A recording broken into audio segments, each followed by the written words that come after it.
A'udzu billahi minasyaitonir rajim. Bismillahirrahmanirrahim. Alhamdulillahilladzi hadana li hadza wa ma kunna linahtadiya laula an hadana Allah. Laqad ja'at rusuluna bil haqq wa nudu an tilkum jannatu urithumuha bima kuntum ta'malun. Asyhadu an la ilaha illallah wa la syarika lahu wa asyhadu anna Muhammadan abduhu wa rasuluhu la nabiyya ba'dahu. Ma sya'allahu kan wa ma lam yasha' lam yakun wa la haula wa la quwwata illa billah. Amma ba'd.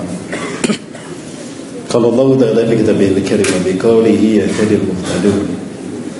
A'udzu billahi samil alim minasy syaithanir rajim min hamzihi wa nafthihi wa nafsihi. Ya ayyuhalladzina amanu taqullaha haqqa tuqatih wa la tamutunna illa wa antum muslimun. Wa qala fi ayatin ukhra wa tazawwadu fa inna khayra zadi taqwa wa takunu ya ulil albab. Wa qala fi ayatin ukhra hal yanzuruna illa an ta'tiyahumul malaikah aw ya'tiya rabbuka aw ya'tiya ba'du ayati rabbik. Yawma ya'ti ba'du ayati rabbika la yanfa'u nafsan imanuha lam takun amanat min qablu aw kasabat fi imaniha khayran. Qul intaziru inna muntazirun. Wa qala Rasulullah sallallahu alaihi wasallam wa amin. Ma ba'asallahu nabiyyan katab min adam ila taqum sa'ila yusi ummatahu am syari fitnatil masih dajjal. Kama anzara an-nur qauma. Wal yawma sa'qulu lakum ma lam yakulhum min qabl ahadun min qabli. Innahu a'wan wallahu laysa bi'awan. Wa qala fi hadits al-ukhra man qara'a ashra ayatin min awal suratil kahfi wa fi hadits al-akhar man qara'a ashra ayatin min awali wa akhir suratil kahfi usimani dajjal. Al-hadis wa tamakal sadaqallahu al-azim wa sadaqa rasul karim wa nahwa al-adhaka min asyaitin. Ila hadratil kiram Rais ta'amir hadal masjid Susiati Saliman wa zakumullah wa ila al-asatid wal-asatidah al-yajtami'una wa yahduruna bi hadal masjid hafazakumullah wa ila amir al-majlis bi hadal barnamij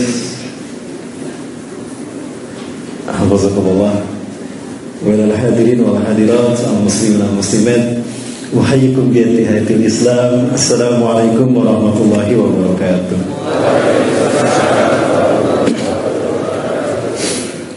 Puji dan syukur kita aturkan kehadirat Allah Subhanahu wa taala. Tuhan yang tidak sekutu baginya, Tuhan yang Maha Kuasa untuk mewujudkan apapun yang menjadi kehendaknya. Dialah Allah Subhanahu wa taala yang menggenggam jiwa alam semesta. Bagi Allah sangatlah mudah untuk mewujudkan apa yang menjadi kehendaknya. Cukup mengatakan kun fayakunu, jadi maka jadilah dia. Dialah Allah Subhanahu wa taala yang telah menciptakan manusia dalam fitrah dan makom yang terbaik. Fi ahsani taqwim. Maka demi menjaga muruah manusia sebagai makhluk yang terbaik, Allah ciptakan pula sistem hidup yang terbaik, yaitu Islam. Maka fitrahnya manusia hidup di dunia ini adalah di dalam Islam. Ya. Kalau kita ibaratkan fitrahnya manusia hidup di dalam Islam, itu laksana ikan yang berada di dalam air. Bagaimana ikan di dalam air hidupnya? Tentram tidak? Aman tidak? Nyaman? Adil tidak? Makmur tidak? Wah, udah ketahuan ya saya ngomong kayak gitu. Ya. Maka begitulah fitrahnya manusia hidup di dunia ini di dalam Islam, seperti ikan hidup di dalam air. Maka jika ada manusia yang hidup di luar Islam, itu nggak jauh beda. Hidupnya seperti ikan yang berada di luar air. Bagaimana nasib ikan jika berada di luar air? Ada ikan yang bisa hidup di luar air? Nggak ada. Nasibnya nggak jauh beda kayak ikan bakar, ikan goreng, pepes ikan, apalagi. Ya gitulah nasib ikan jika berada di luar air. Ya begitu pula manusia. Jika berada di luar Islam, nasibnya nggak jauh beda kayak ikan yang berada di luar air. Maka kita bersyukur kepada Allah Subhanahu wa taala. Allah memberikan Islam sebagai sistem hidup kita demi menjaga muruah kita sebagai makhluk yang mulia. Ya, kita bersyukur Allah menjadikan Islam sebagai sistem hidup kita, karena cuma Islam yang kompatibel dengan posisi dan apapun yang kita butuhkan sebagai manusia. Ya. Salawat dan salam selalu dilimpahkan pada uswah dan qudwah kita Rasulullah Muhammad sallallahu alaihi wasallam, Nabi dan Rasul yang diutus ke tengah-tengah umat akhir zaman, menjadi isyarat kalau memang kita sudah berada di ujung peradaban manusia. Kita bukan lagi dekat dengan hari kiamat, tetapi kita betul-betul berada di pintu gerbang kiamat. Apa yang membuat saya yakin kita berada di pintu gerbang kiamat? Banyak hal yang membuat saya yakin bahwa kita berada di pintu gerbang kiamat. Sebagaimana hadis Rasulullah. Dari mana saya yakin? Karena dari hadis Rasulullah SAW. Sebagai contoh, Rasulullah SAW pernah menegaskan, baina yaday sa'ah, di pintu gerbang kiamat, sinina khawadi'atan. Ciri kalau kita berada di pintu gerbang kiamat adalah munculnya tahun-tahun penuh dengan tipu daya dan tipu muslihat. Jadi tahun-tahun kita penuh dengan tipu daya dan tipu muslihat. Ini hadis terdapat dalam berbagai macam kitab akhir zaman. Sudah terasa belum tahun-tahun kita penuh dengan tipu daya dan tipu muslihat? Sampun terasa? Sampun dereng? Sampun. Oke. Pripun kabari Bapak Ibu? Saya motor nuwun. Cuma segitu tadi. Yeah. Indikator kalau kita hidup di zaman penuh dengan tipu daya dan tipu muslihat. Yang pertama, yukadzabu bihas shadiq. Orang-orang yang benar dibohongi. Orang-orang yang berkata benar, orang-orang yang jujur didustakan. Sudah terjadi belum? Yakin? Di mana, Pak?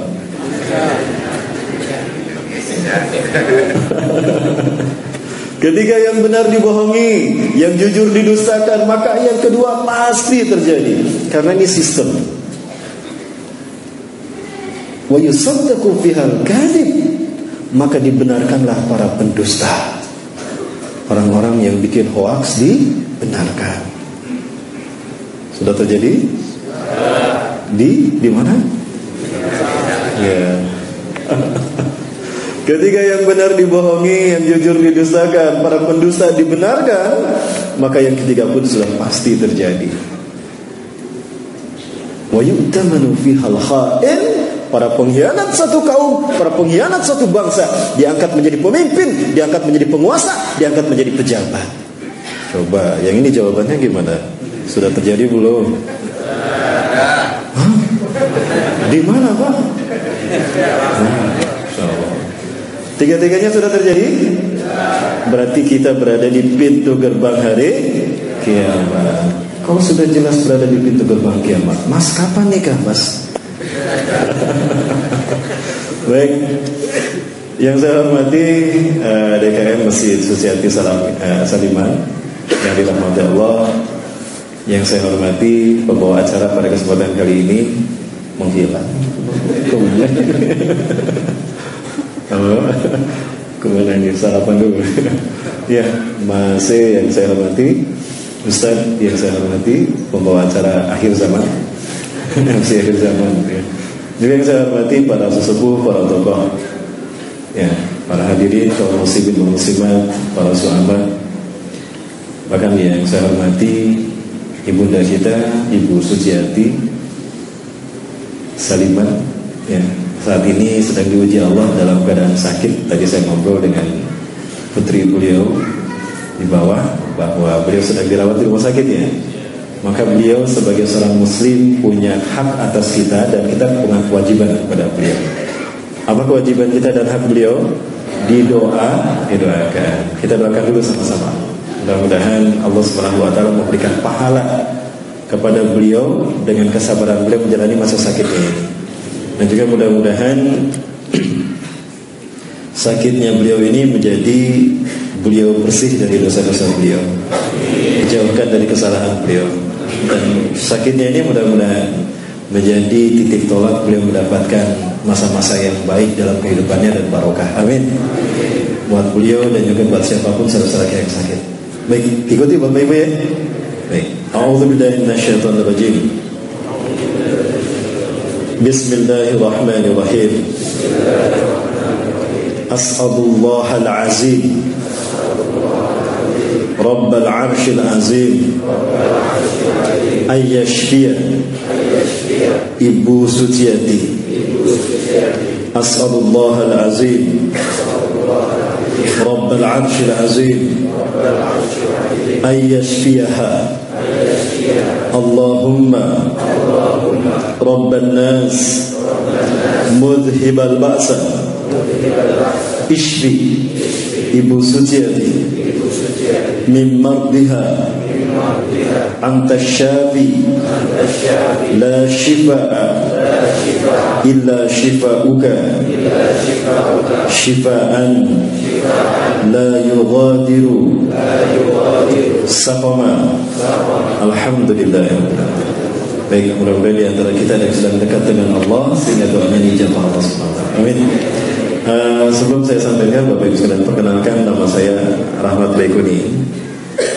Saya asli dari Bandung, kelahiran Bandung dan keluarga Bandung Padang ya. Ibu saya dari Bandung, ayah saya putra Padang, Bukit Tinggi, Sungai Puat. Jadi Sunda Padang, Pak. Dan saya pendidikan di SD, SMP, SMA, sempat masuk jurusan kimia. Tadinya mau daftar menjadi dokter di kedokteran umum. Kedokteran umum tidak menerima saya. Akhirnya saya diterima di kimia, IKIP. Tapi karena himmah saya lebih kepada agama, saya murtad dari kimia IKIP dan mu'alaf di tafsir hadis.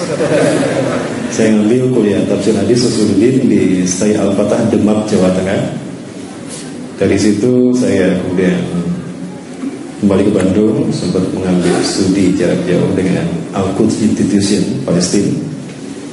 Kemudian sempat mau melanjutkan S2 ke Yaman, namun saat itu Yaman sedang bergejolak dengan gerakan Syiah Houthiyah. Maka saya tidak jadi urung, dan saat itu kemudian saya kembali ke Indonesia, menjalankan studi di sana di Indonesia, di negeri saya sendiri. Sempat mengajar di sebuah SMA dan beberapa kali mengajar di pendidikan luar kampus, Unpad dan sebagainya. Kemudian 2014 saya resign karena jadwal di masjid lebih padat dari jadwal di sekolah. Akhirnya saya memilih umat dan meninggalkan sekolah. Kemudian sempat aktif di Pemuda Persatuan Islam, kemudian resign, sempat aktif juga di NGO Golden Future Foundation. Kita bergabung bersama teman-teman kita yang baru pulang dari Suriah untuk membuat sebuah tim misi medis pengobatan dan juga membantu mereka yang menjadi korban perang. Dari situ kemudian saya keluar juga karena membutuhkan waktu yang banyak sementara saya sibuk di kajian. Maka kami bergabung dengan teman-teman di One Ummah Movement untuk juga sama menyatukan kekuatan pemuda, mudah-mudahan bisa membawa nama harum Indonesia. Kenapa? Karena insya Allah dari sekian banyak negara yang menerima Islam sebagai agamanya, tinggal Indonesia yang belum Allah pilih untuk memimpin kebangkitan Islam. Betulkah Indonesia? Nantikan penjelasannya sedang satu ini. Jangan kemana-mana, tetap bersama saya. Iklan dulu. Sinetron ada iklannya kan, Pak?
Apa yang kita saksikan barusan adalah merupakan gambaran sedikit dari tanda-tanda kiamat. Apa yang tadi kita lihat itu sudah terjadi. Itu tanda-tanda kiamat telah dekat. Rasulullah SAW menyebutkan bisu ana wasaka hatain. Jarak diutusnya aku antara aku dengan kejadian hari kiamat seperti telunjuk dan jari tengah. Rasulullah merenggangkan sedikit. Yuhalu bainahuma qalilan. Ya. Rasulullah menyebutkan begini, antara aku dengan kiamat itu seperti ini 14 abad yang lalu. Lah kita hari ini mau bilang apa? Antara kita dengan kiamat, saya melipat jari tengah saya. Nah kalau gini, maksudnya apa ya? Ini bukan kampanye. Nanti saya bilang begini bukan kampanye juga ya. Sensitif memang sekarang. Ya udah saya nggak usah pakai tunjuk. Ya. Hari ini saya seperti ini. Artinya apa? Kiamat sudah ada di ambang mata. Ya. Bahkan Dajjal yang menjadi satu dari 10 tanda besar kiamat ini pun nampaknya telah dekat kemunculannya. Saya khawatir Dajjal akan muncul 3 tahun ke depan, Bapak. Kok Ustaz yakin 3 tahun ke depan Dajjal akan muncul? Ya. Sebentar saya tanya, Bapak Ibu, ibu-ibu nih, ibu-ibu kenal sama Dajjal, Bu? Kenal? Ketemu di mana, Bu? Bu, Dajjal ini apa, Bu?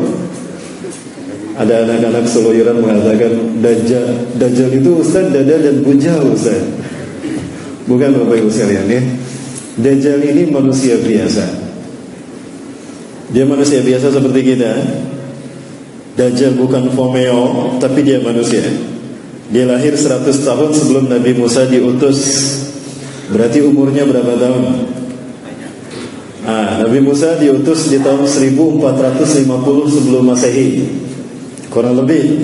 Silakan Bapak Ibu buka dalam kitab Qisasul Anbiya wal Mursalin karya Al-Hafiz Imam Ibnu Katsir rahimahullah, atau di dalam kitab Atlas Tarikhil Anbiya wal Mursalin Syekh Sami bin Abdullah Al-Baghlus.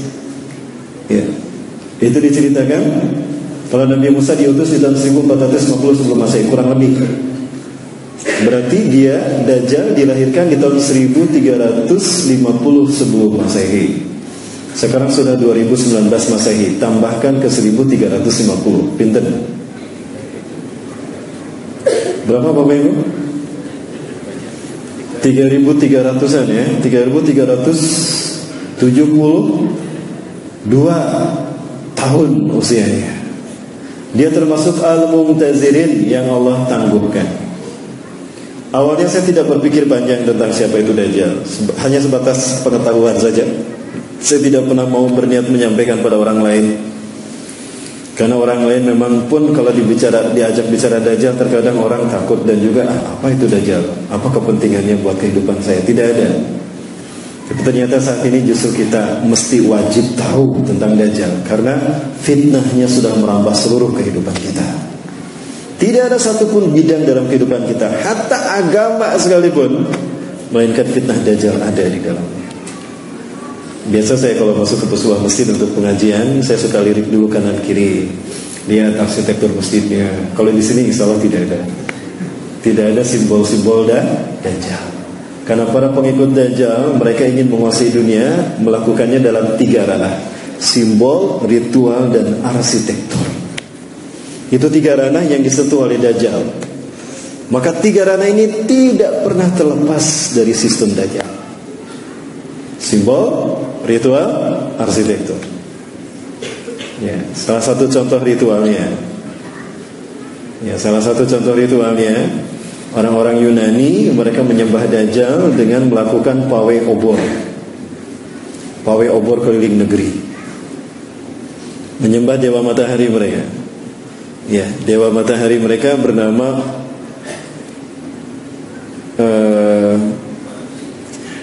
Helios. Ya. Penyembahan kepada dewa matahari mereka yang bernama Helios ini dilakukan dengan pawai obor keliling negeri. Begitu sampai di Bukit Olympus, obor tadi serah terima kepada kaisar. Kaisar terima itu. Ketika kaisar pun lari di lapangan di Bukit Olympus tadi menuju sebuah obor besar. Sempat padam tuh obor. Dari belakang ada yang ngasih obor lagi. Pak, ini Pak, nyalain lagi Pak. Oh. Itu bukan isyarat, bukan. Awas jangan salah kemari. Ini tenang ya. Dinyalakan obor raksasa tadi. Maka selama obor raksasa menyala, mereka melakukan atraksi di lapangan tadi. Berbagai macam atraksi. Itulah ritual yang kemudian dilakukan di bukit oleh Hus, mengagungkan dewa matahari mereka yang dimaksudkan ini. Ritual itu kemudian dinamakan Olimpiade. Sampai sekarang hilang tidak ritualnya? Inilah ritual pengagungan iblis dan Dajjal. Ya. Itu tingkat dunia. Tingkat benua ada tidak? Ada. Apa namanya? Asian Games. Tingkat nasional? Nah, itu ritualnya. Kita tidak sadar. Dalam bidang arsitektur banyak, dalam berbagai bidang, dalam berbagai bangunan, apalagi bangunan ibadah. Tidak terkecuali masjid, ada simbol Dajjalnya. Kami di Jawa Barat sedang menghadapi ini. Kenapa demikian? Karena banyak masjid yang bersimbolkan Dajjal. Segitiga adalah sebuah simbol yang kemudian digunakan digunakan oleh agama-agama yang lahir dari filosofi agama Ardi sebagai simbol Tuhan. Jadi agama-agama yang lahir dari filosofi akal budi manusia menjadikan segitiga sebagai simbol Tuhan. Makanya di dalam agama Hindu ada Trimurti, betul? Di dalam agama Buddha ada Tridharma, kitab sucinya Tripitaka. Di dalam agama Kristen ada Trinitas. Dan di sini ada Trianto. Ada Trianto? Baik. Nah, segitiga inilah yang kemudian digunakan Firaun untuk menunjukkan eksistensinya sebagai Tuhan. Kita tahu Firaun mengaku Tuhan. Wa ana rabbukumul a'la. Itu kata Firaun di hadapan Nabi Musa dan Harun. Maka dia bangun sebuah bangunan yang dilihat dari 4 arah mata angin, 4 penjuru mata angin itu sama, segitiga. Piramida. Boleh saya gunakan whiteboardnya? Saya kayaknya banyak menggunakan whiteboard nih. Gak apa-apa Bapak Ibu? Boleh ya? Kameramen? Nah ini, kasih ya. Kameramennya mana? Ini saya banyak, ya kayak tadi malam ya. Tadi malam gak bisa kemana-mana. Baik. Wah, ada adik-adik cakep nih. Maaf ya dia.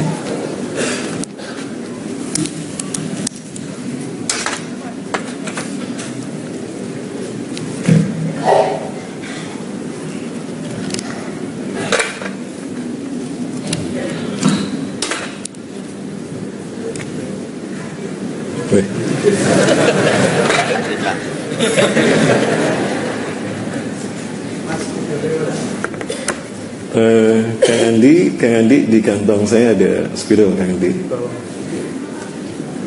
Ada lagi spidol? Ini merah ya.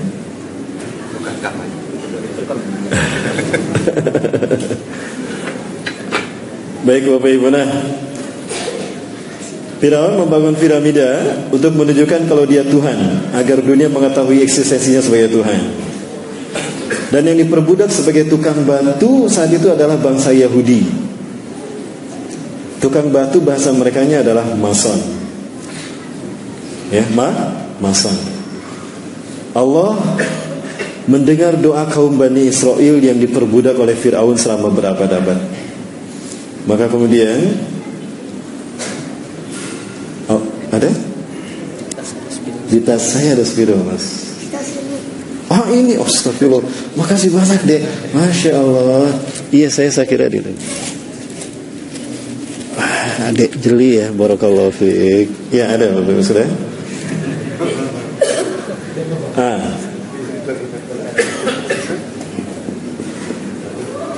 Yang diperbudak sebagai tukang batunya adalah bangsa Yahudi Bani Israel. Mason itu artinya tukang batu. Ya. Allah mendengar doa mereka. Allah tenggelamkan Firaun di Laut Merah. Maka kemudian mereka merdeka. Mereka tidak lagi dijajah oleh Firaun. Tapi mereka tidak melupakan posisi mereka sebagai tukang batu yang diperbudak berabad-abad. Mereka tetap akan menyandang diri sebagai tukang batu. Tapi tukang batu kali ini tukang batu yang merdeka. Kalau dulu didedikasikan secara paksa kepada Firaun, maka sekarang didedikasikan untuk Tuhan yang mereka tunggu-tunggu. Jadilah mereka tukang batu yang merdeka. Merdeka bahasa Inggrisnya apa? Free. Maka lahirlah Freemasonry. Nah, dari situ sejarahnya. Baik Bapak Ibu rahmati Allah, kembali kepada Dajjal. Bapak Ibu rahmati Allah, saya selama ini dulu tidak, sekali lagi saya sudah cerita tadi, saya tidak terlalu begitu berkepentingan, maksudnya tidak terlalu bersemangat untuk membahas tentang Dajjal. Namun ada satu peristiwa yang ternyata peristiwa ini membukakan mata hati saya, dan saya harus berbicara tentang Dajjal dan konspirasinya, karena ini terkait dengan keselamatan akidah kita umat Islam, dan ini terkait dengan nama baik kita sebagai umat Islam yang rahmatan lil alamin. Peristiwa apa itu? Peristiwa yang terkenal dengan sebutan WTC. Masih ingat?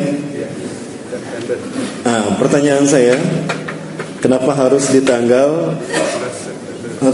bulan September?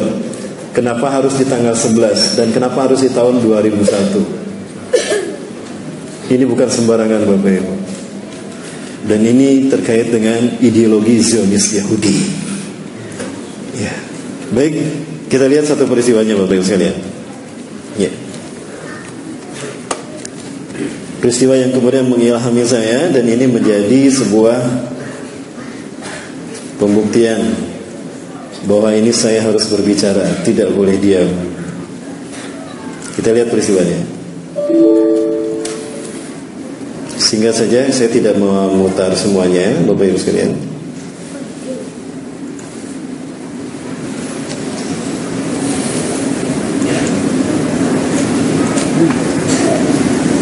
Apa yang bisa kita petik Bapak Ibu?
Nah yang lucu ini gedung tidak ditabrak oleh pesawat.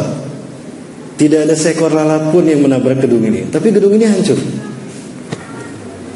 Bapak Ibu sudah melihat itu, kok tampilannya bagus, seperti orang sudah sengaja pasang kamera, seperti sudah tahu sebelumnya kalau gedung itu akan dihancurkan. Satu itu. Nah yang kedua, Bapak Ibu yang saya herankan adalah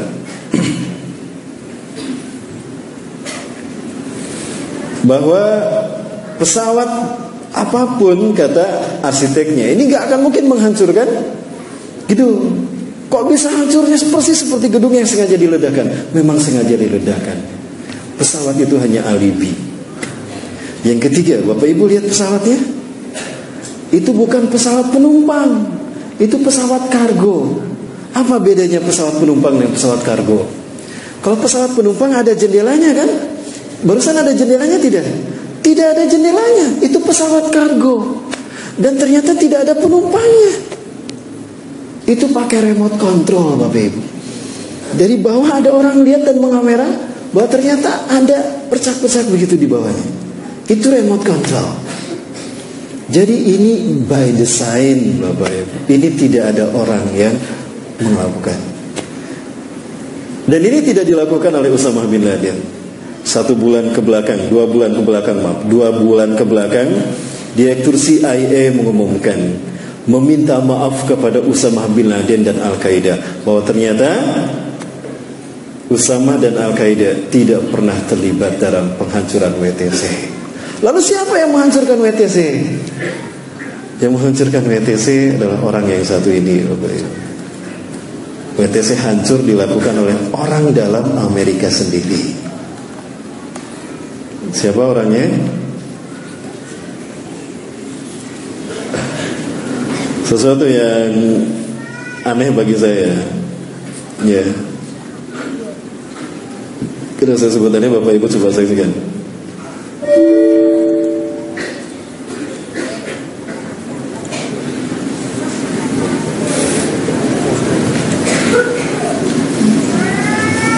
Bapak Ibu saksikan. Ada yang aneh nggak tidak dengan gambar ini? Nah, di detik kehancuran WTC, George W. Bush dia mengambil cuti dan dia berkunjung ke sebuah taman kanak-kanak. Di taman kanak-kanak itu dia disambut dengan cerita kambing yang hilang. Si anak itu cerita lama sekali, itu 15 menit lebih. Ini film yang saya cut. Saya cut. George W. Bush di sampingnya pegang buku yang sama. Oh yes, I see. Oh yes. Yes. Dia balik lihat buku, lihat ke anak tadi. Apa yang aneh? Buku yang dia pegang terbalik. Maka para wartawan bertanya, dia baca apa bukunya terbalik kan? Tidak lama kemudian ajudannya datang ngasih HP katanya. Sir, it's call for you. Pak, mohon maaf, ini panggilan buat Anda Tuan. Dia dengarkan. Dan saya yakin yang berbicara itu seperti ini. Sir, the WTC was destroyed. Pak, WTC sudah dihancurkan. Langsung dia tutup buku dan berangkat. Ada hal penting, mohon maaf saya tidak bisa melanjutkan acara. Terima kasih. Dia pergi itu. Itu sudah disiapkan, dia akan melakukan press release di hadapan wartawan. Dan apa yang terjadi? Ini bukti yang saya kumpulkan, Bapak Ibu. Bukti yang saya kumpulkan. Dan ini terkait dengan Dajjal. Ada yang percaya kalau WTC ini terkait dengan Dajjal? Itulah kenapa harus tanggal 11 bulan September 2001. Dan kenapa harus di pagi hari? Ini ada kaitannya dengan sebuah ritual tadi. Kalau pagi-pagi hari Senin biasanya ada apa di kantor, di sekolah, upacara. Kenapa upacara harus pagi hari, Bu? Kenapa nggak siang hari? Nah, nanti kalau saya ketemu lagi kita bahas itu. Saya butuh 2 jam untuk membahasnya. Baik. Nah, ini yang terjadi Bapak sekalian. Sebentar, ini yang lucu. Bagi Bapak Ibu yang bisa menerjemahkan, tolong kasih tahu saya Bapak Ibu. Inilah fitnah yang terjadi.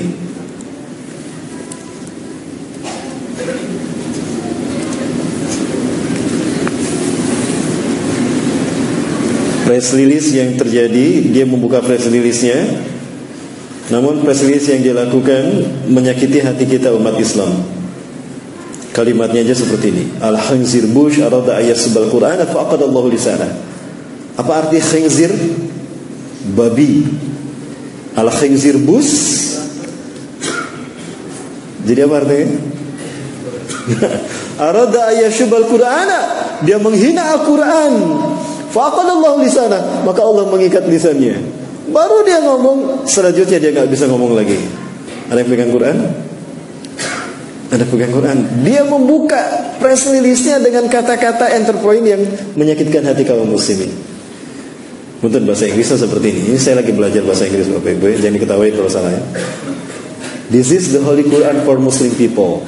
Taught Muslim people to share terrorism all over the world. Ini adalah kitab suci Al-Quran yang mengajarkan terorisme kepada umatnya agar disebarkan ke seluruh dunia. Artinya apa? Dia menuduh Allah mengajarkan teroris kepada kita. Betul? Itu kata-katanya. Maka apa yang terjadi? Setelah dia ngomong itu, Allah kunci lisannya, nggak bisa ngomong.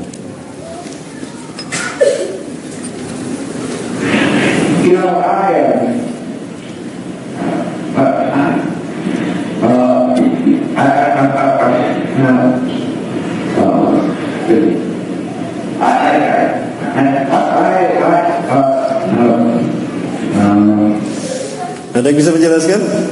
Kira-kira dia ngomong apa? Bahasa apa nih Bapak Ibu? Ayo coba tebak bahasa apa ini? Ini bahasa planet.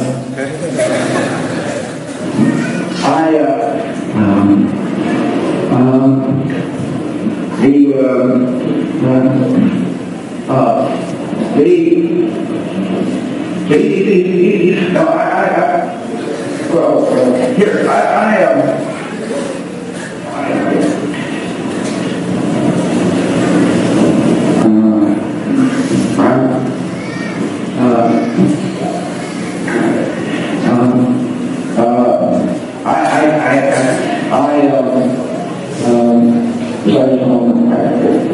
Langsung dia turun. Gak selesai itu press release-nya. Lalu apa yang mau dia sampaikan? Dia gak bisa ngomong. Dia membuka dengan melakukan fitnah. Subhanallah ala qudratihi wa quwwati wa jabratihi. Maha suci Allah dengan kekuatannya dan kebesarannya dan kekuasaannya. Allah perlihatkan itu. Dia menghina kalau ini lakukan, padahal dia sendiri yang melakukan. Sudah terbayang jelas Bapak Ibu. Dari sini, wah ini konspirasi, ini fitnah besar. Saya bikin tulisan, saya telepon teman-teman, kumpulkan data sebanyak mungkin. Tulisan itu saya sebarkan di kota Bandung saat itu. Langsung saya sebarkan tahun 2001 juga. Di bulan September juga. Begitu ada kajian saya sampaikan, ini fitnah.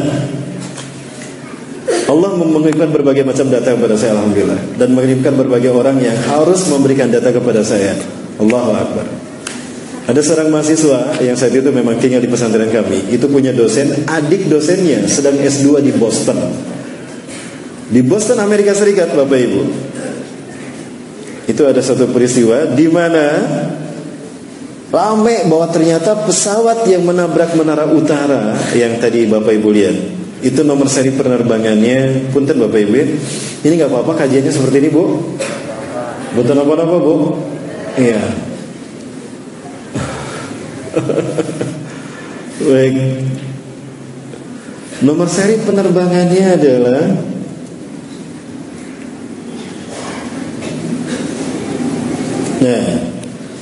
Q33 ini ya. Apa yang saya lakukan saat itu? Saya sedang membaca buku Bill Gates yang menjadi master dari Microsoft, pemilik Microsoft ini ya, komputer, sistem pengoperasian komputer. Bill Gates ini saya yakin dia orang Yahudi. Apa yang saya lakukan? Saya copy paste Bapak Ibu, Ctrl C, saya ulang 2 kali. Copy 2 kali, jadi ada 3. Yang pertama saya rubah fontnya Bapak Ibu. Dan ini menjadi jawaban siapakah pelaku dibalik kehancuran WTC. Saya rubah fontnya ke Wingdings. Apa yang terjadi? Apa yang terjadi Bapak Ibu?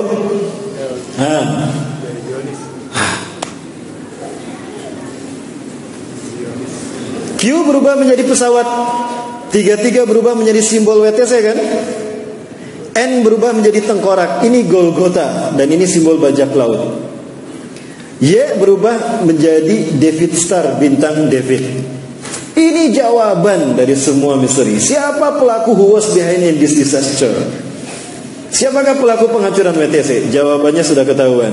Pesawat yang menabrak menara kembar dibajak, pembajaknya Yahudi. Maka yang saya herankan, 4.000 orang Yahudi setiap hari masuk keluar masuk WTC. Kok nggak ada satupun yang menjadi korban? Karena sudah dikasih tahu oleh Mossad. Besok jangan ngantor ya, kita akan ada pesta. Baik, Bapak Ibu perhatikan simbol ini. Ini tengkorak. Tengkorak adalah simbol Golgota. Golgota itu tengkorak. Bukit Golgota adalah bukit di mana Dajjal dikuburkan selama 3 hari 3 malam. Ya, ini tengkorak. Adapun bintang David ini adalah simbol pertemuan iblis dan Dajjal di segitiga Bermuda. Allahu Akbar. Terlihat kan? Wah, ini fitnah ini. Baik, yang kedua, nanti kita bahas Bapak Ibu. Inilah jawaban dari judul kita, misteri kemunculan Dajjal. Dan ketahuan nanti Bu, kapan munculnya. Dari sini saya menemukan jawabannya. 3 tahun lagi. 3 tahun lagi Dajjal akan keluar. Bagaimana Dajjal 3 tahun lagi akan keluar? Dari mana angkanya Bapak Ibu? Ini prediksi. Kok bisa Ustaz prediksi? Nanti prediksinya. Masih ada waktu kan? Lanjut. Yang kedua, fontnya saya ganti ke Webdings. Perhatikan apa yang terjadi.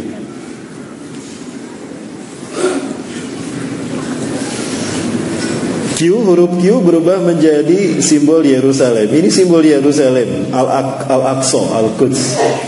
Ada simbol sinagoga Yahudi dan ada simbol pohon Natal. Bulan bintang disingkirkan. Setelah ini kita membangun masjid. Nah, ini arsitektur, simbol, ritual, arsitektur. Simbol dan arsitektur itu menyatu. Bapak Ibu, setiap kali kita melihat masjid, biasanya di atas kubahnya ada bulan bintang. Betul? Apakah bulan bintang simbol Islam? Ya, dalam arsitektur, teknik arsitektur Islam yang saya tahu, ma fawqal kubbata fahuwal mu'azzam. Sesuatu yang ada di atas kubah itulah yang diagungkan.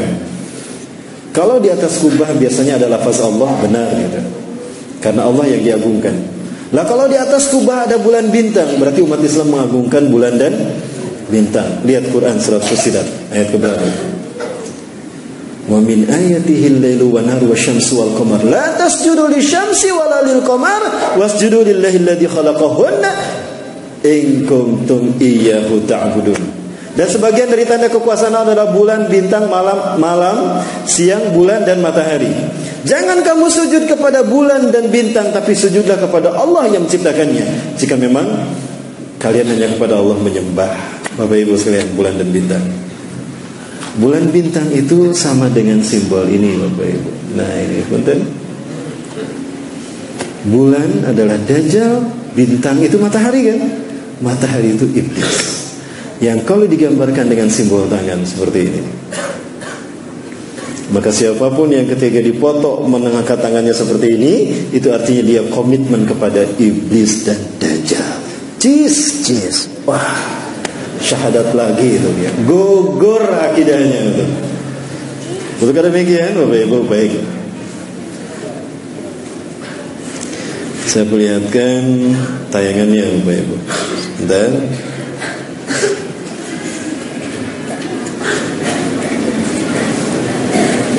ini ada Ustaz yang memberitahukan kepada kita tentang, nah ini dia, ini simbol Dajjal, ini sistem Dajjal dalam bidang agama. Ustaz ini menyampaikan dan membuat saya paham pada akhirnya Bapak Ibu. Saya nggak tahu Ustaz ini siapa namanya. Ada sebuah perkara yang dibentuk berdasarkan sebuah pemahaman yang merupakan satu kesamaan agama baru, dan itu adalah New World Order. Maka negara-negara dunia akan sering memperkenalkan di dalam peta iblis dan Dajjal yang oleh orang Yahudi dinamakan dengan handshake of Illuminati. Seperti apa? Simbolnya ini dia. Siapapun mengatakan seperti ini, nanti dia komitmen dengan iblis dan Dajjal. Ustaz, dulu saya pernah mau kelas Ustaz, cis. Aduh, Ustaz gimana kalau saya sadar lagi? Ya, sini sadar lagi sini.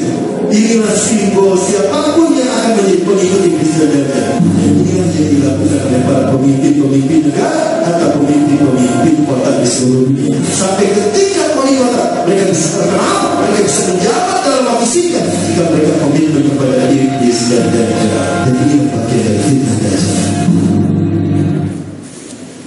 Gimana Bapak Ibu sekalian? Adik-adik nanti kalau foto kelas jangan gitu ya. Nggak boleh, itu musyrik, murtad. Nanti syahadat lagi, nggak boleh. Kasih tahu teman-temannya ya. Jadi jangan gini lagi. Kalau mau nanti habis 17 April ya. Aduh, saya agak takut nih. Baik Bapak Ibu rahmati Allah. Nah, Allahu Akbar. Bapak Ibu, dan tentang bulan bintang ini saya ingin sampaikan satu lagi. Ini juga ada ustadz yang menerangkan tentang bulan bintang. Betulkah bulan bintang simbol Islam, Bapak Ibu? Ini ada tayangan ini. Apakah bulan bintang simbol Islam? Apakah betul umat Islam menyembah dewa bulan dan dewa matahari? Ingat bulan bintang itu dewa bulan dan dewa matahari. Dan ini kedua yang masih teruskan. Zionis Yahudi mereka memahami kita dalam 3 simbol itu adalah arsitektur. Nah, bulan bintang itu biasa suka dipasang di atas kubah. Di dalam teknik arsitektur Islam, mafawal kubah atau mafawal muazzam, sudah sesuatu yang di atas kubah dalam diagungkan. Sementara banyak masjid-masjid yang membangun di atas kubah itu bulan bintang. Apakah umat Islam menyembah dewa bulan dan dewa matahari? Tidak. Sudah ada inisiatif diganti dengan lafaz Allah. Oh, berarti umat Islam selama ini telah musyrik mensejajarkan antara Allah dengan bulan bintang. Bersama bersama dulu itu lebar. Iya, bersama. Nah, ini Ustaz Syekh Abdul Rauf bin Halimah dari Tobako. Ini seorang muslim yang kerasukan jin yang diruqyah, dan jin yang di dalam tubuh pemuda ini, laki-laki ini, berkata ketika ditanya, siapakah yang membuat bulan dan bintang sebagai simbol Islam? Ternyata itu jawabannya apa? Coba kita lihat. Antara Allah dengan bulan bintang. Bersama dulu itu lebar. Iya, bersama.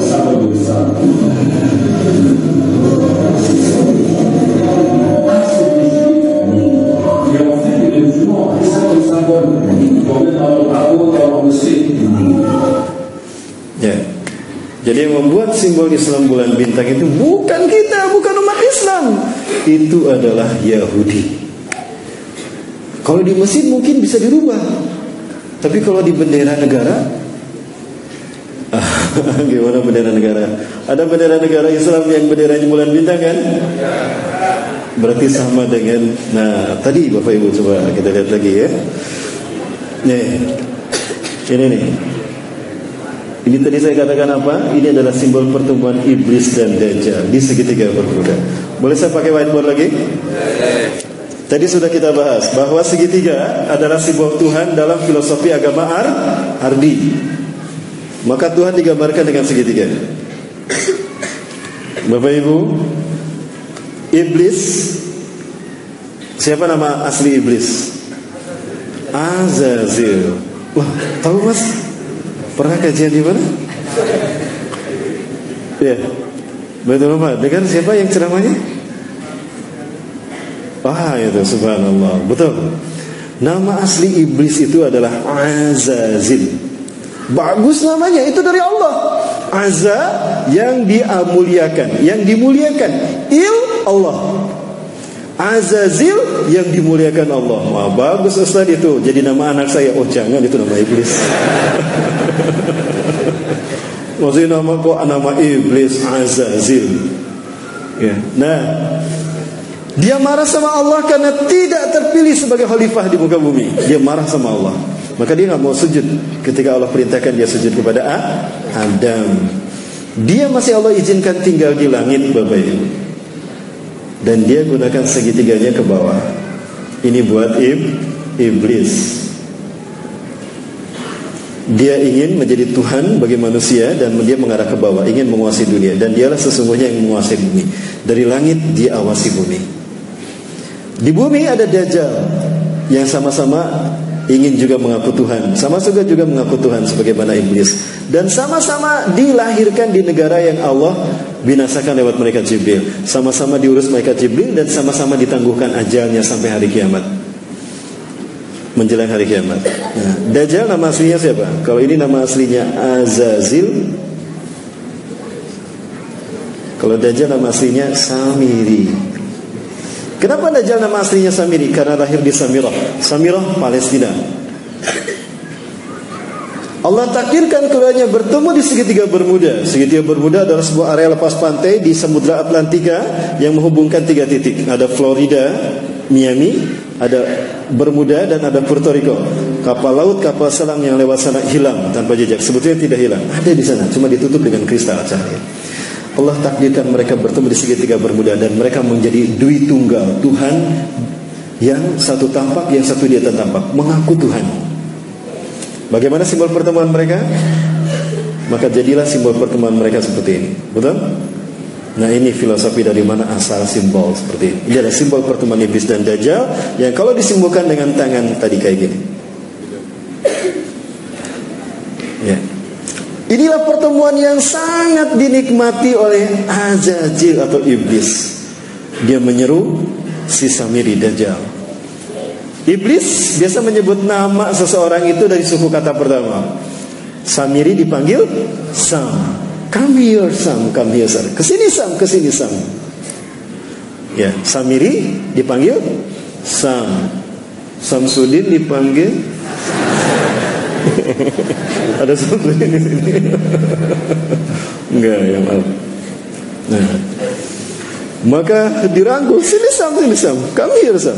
Dirangkul terus si Samiri, iblis, Dajjal. Apa kata iblis? Hari ini adalah hari yang aku tunggu-tunggu sejak aku diturunkan dari surga ke dunia, di mana aku dipertemukan dengan saudara kembarku.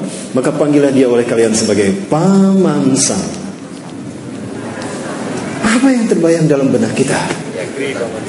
Amerika. Ini jawaban kenapa Amerika selalu ikut campur urusan negara di seluruh dunia. Dan kenapa veto Amerika mengalahkan veto The Big Five yang lain. Dan kenapa Amerika selalu ingin menang sendiri dan mengaku sok polisi dunia. Bukan Amerika yang ditakutinya, tapi who was behind American. Siapa di belakang Amerika? Siapa di belakang Amerika?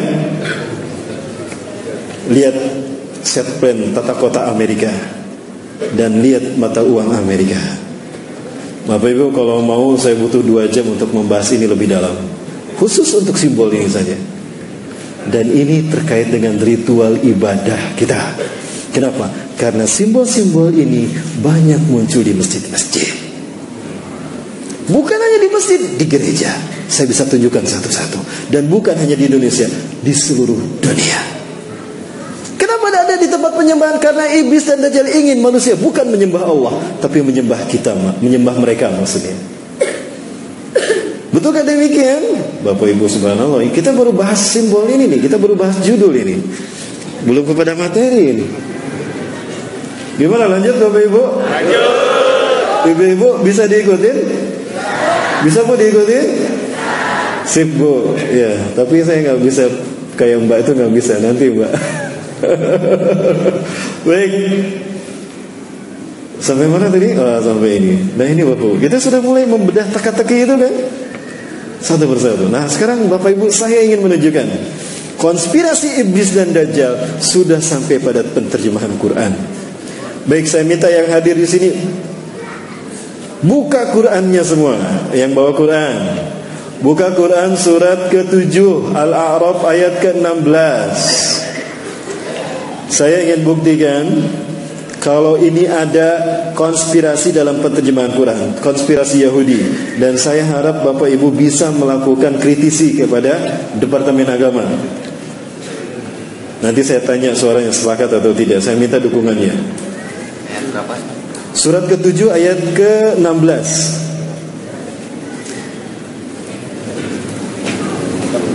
Silakan yang di HP pun buka. Akan saya tunjukkan Bapak Ibu. Di HP pun ternyata ada yang benar, ada yang salah terjemahnya. Masih sampun Mas? Saged dibaca ke Mas? Mas baca Mas. Ibu-ibu juga yang di atas sudah dibuka? Moga Mas. Surat ke-7 ayat ke-16.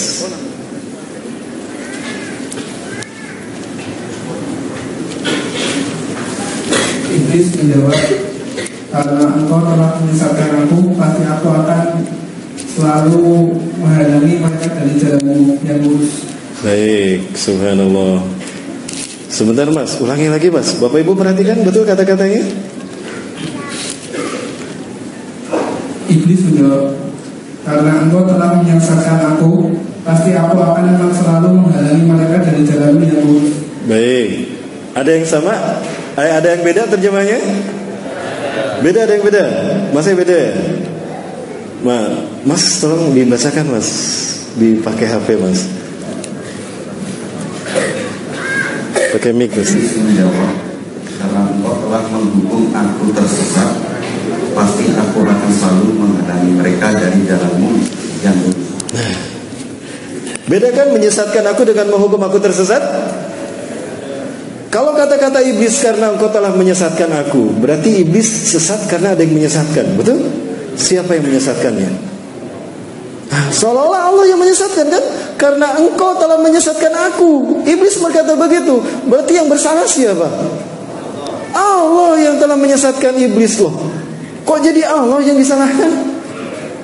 Betul Bapak Ibu? Nah, sepakat gak kalau kita minta kepada Departemen Agama dirubah tuh terjemahnya?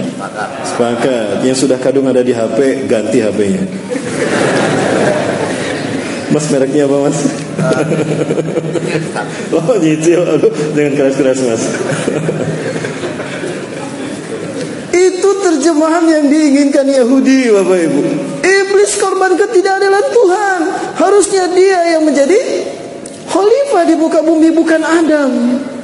Maka Zionis Yahudi gak mau menyebutnya iblis. Iblis itu artinya pembangkang. Ablasa iblis, iblisan, pembangkang.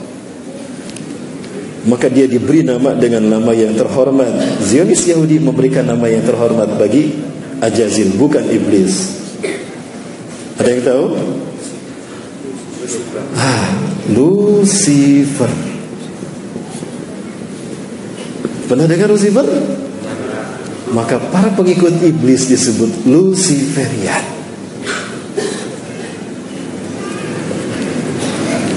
Ini Dajjal Mainir kan Bapak Ibu. Baik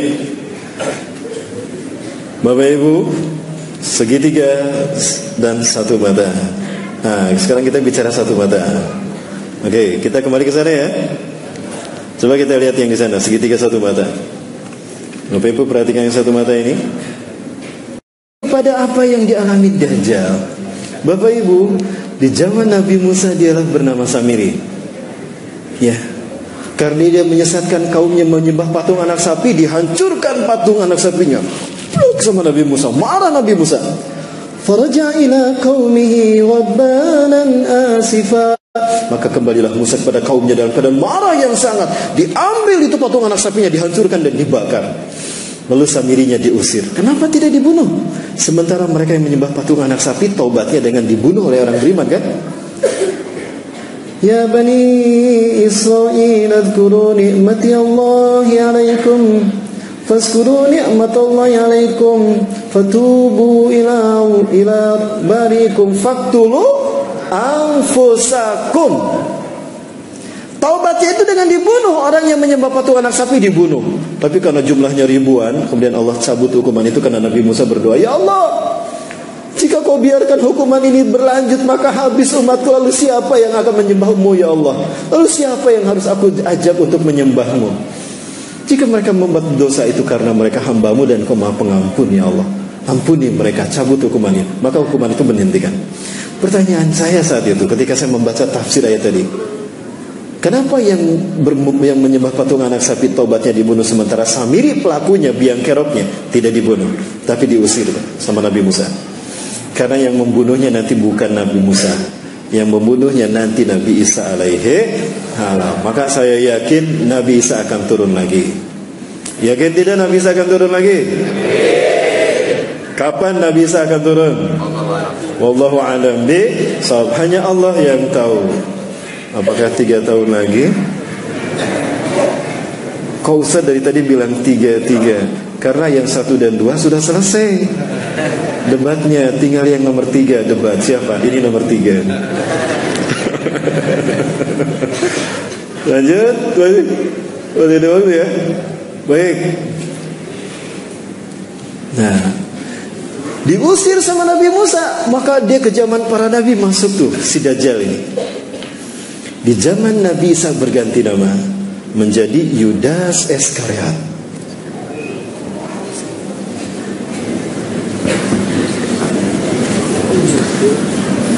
Dia Dajjal. Sedikit saya cerita tentang Nabi Isa. Nabi Isa lahir karena mukjizat Allah kan. Kalimatullah, disebutnya kalimatullah karena lahir karena kalimatullah. Beliau adalah proses kelahirannya sesuatu yang ajaib. Ini kudratullah dan keagungan Allah. Lahir tanpa seorang ayah. Tapi jangan lantas kita bilang karena lahir tanpa seorang ayah anak Tuhan. Jangan Bapak Ibu. Zaman saiki banyak sekali mereka yang lahir tidak jelas siapa ayahnya. Apakah mereka anak Tuhan? Enggak juga kan? Baik. Nabi Isa sejak kecil itu dipelihara oleh Nabi Zakaria. Karena Nabi Zakaria ini adalah kakeknya. Nabi Zakaria adalah pamannya Siti Maryam. Maka Nabi Isa ini adalah cucu Nabi Zakaria. Dan Nabi Zakaria saat itu melahirkan anak yang bernama Nabi Yahya. Itu hampir satu usia, satu angkatan dengan Nabi Isa. Kedua-duanya dibawa ke Baitul Maqdis, bumi Isra Mi'raj Rasulullah, di Al-Aqsa. Mendengar ceramah pendeta Sanhedrin. Pendeta Sanhedrin inilah pendeta yang memalsukan Taurat menjadi Talmud. Apa yang mereka lakukan? Yuharifunal kalima am mawadih, yang menghapuskan satu ayat dari tempatnya. Summa yaktubunal kitaba bi aidihim, lalu dia menulis ayat dengan tangannya sendiri. Summa yaquluna hadza min indillah, kemudian dia mengatakan ini datang dari Allah. Wa ma huwa min indillah, padahal itu bukan dari Allah. Ya. Maka setiap kali mereka ceramah tentang inilah Bapak Ibu Taurat yang Allah turunkan pada kita, itu di Masjidil Aqsa, itu di Baitul Maqdis. Nabi Isa saat itu usianya baru 7 tahun. 9 tahun. Usia 9 tahun. Dek, berapa usianya, Dek? Berapa tahun? 8. Berdiri, Dek. Nah, sebesar gini, Bu. Gak apa-apa, Dek, sama Ustaz begini. Nah, Nabi Isa dibawa sama Nabi Zakaria ke Baitul Maqdis, mendengarkan ceramahnya pendeta Sanhedrin tentang Taurat. Ketahuan sama Nabi Isa yang seusia ini. Loh, kok Taurat kayak gitu? Ya oke, sambut deh. Loh, kok Taurat kayak gitu? Itu bukan Taurat. Langsung Nabi Isa seusia dedek ini naik ke atas bangku. Langsung tolak pinggang. Wailun lakum in tawan hadil mushkilah. Celaka kalian, berhenti dari kebusukan kalian. Innakum tuharifuna al-kalima am mawadih. Kalian telah merubah satu ayat dari tempatnya. Itu ayat kalian sendiri yang ngarang. Taurat demi Allah, bukan demikian. Aku Isa bin Maryam, Nabi dan Rasul Allah. Allah mewahyukan kepadaku bukan hanya Injil tapi juga Taurat. Taurat yang kalian maksudkan harusnya begini, bla bla bla bla bla. Setiap kali ceramah pendeta Sanhedrin itu dibantah sama Nabi Isa. Wah, benar juga nih anak kecil. Ya. Oh iya Dek, makasih Dek. Wah adek pinter, makasih Dek. Maaf Bapak Ibu saya lupa. Dirubah tuh. Setiap kali pendeta Sanhedrin ceramah, Nabi Isa membantahnya karena mereka membohongkan Taurat. Maka apa yang terjadi? Wah, itu para pendeta Sanhedrin kumpul tuh. Ini anak iki bocah kalau dibiarin tekor kita. Ketahuan bohongnya kita kan? Jadi gimana? Bunuh dia. Nah, kita ini pesuruh Tuhan, gak mungkin kita membunuh orang manusia, apalagi dia Nabi dan Rasul. Gampang, bukan kita yang membunuhnya. Kan kita sudah terbiasa mengarang cerita. Bikin aja cerita. Cerita apa? Cerita Tuhan bingung. Pernah dengar doktrin Tuhan bingung? Dari sinilah lahirnya keyakinan agama Kristen hari ini. Dikarang cerita Tuhan bingung, disebarkan kepada manusia, maka jadi agama sekarang. Kenapa Tuhan bingung? Bingung mikirin Nabi Adam. Udah jelas jangan dipetik di bawah pohon kayu. Dipetik sama Siti Hawa kan? Lalu dimakan. Tuhan marah saat itu. Tuhan murka. Ketika Tuhan akan menghukum Adam, aduh kasihan Adam. Adam itu manusia. Jangankan Adam, alam semesta aku sentil hancur, apalagi Adam. Maka bingung Tuhan, hukum jangan. Kok Tuhan bingung? Inilah jahatnya, inilah sesatnya mereka. Akhirnya Tuhan menemukan ide. Eureka, kata Tuhan. Aku ini kan Tuhan. Tuhan immortal, tidak mati. Kalau gitu aku saja yang dihukum. Bapak Ibu, saya sedang menceritakan satu mata ini. Dan ini Dajjal. Kita tahu pada akhirnya Samiri di zaman Nabi Musa Dajjal, dan di zaman Nabi Isa Dajjal berganti nama Yudas. Kenapa dia berganti nama? Untuk menyembunyikan identitasnya, dan dia berganti-ganti kostum. Inilah Dajjal. Lalu kapan nanti Dajjal muncul? Saya sampaikan untuk masa kita ya Bapak Ibu sekalian. Hanya Allah yang tahu. Rasulullah memberikan ciri-cirinya. Nah, ciri-ciri itu yang akan kita tuntas bahas Ustaz. Lanjut? Masih ada waktu? Semangat nih Mas. Kayaknya udah siap menghadapi Dajjal. Udah di gerbang Ustaz. Semangat ya. Baik, udah di gerbang kiamat ya. Sampai mana tadi?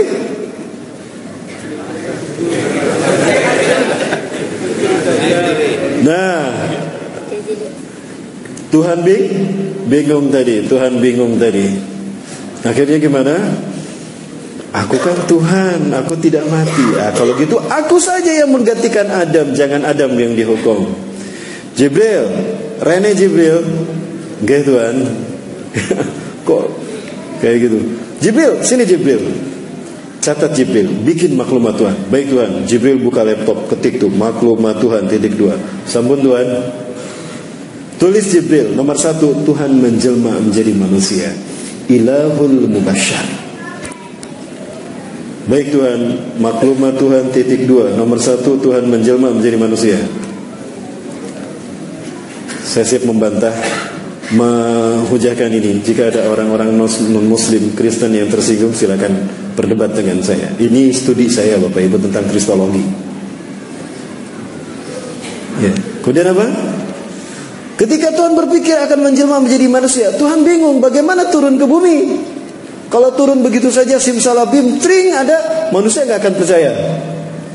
Oh, berarti Tuhan harus menjelma menjadi manusia, lahir secara normal. Jibril, nomor 2 Jibril. Baik Tuhan, apa Tuhan? Tuhan lahir secara normal.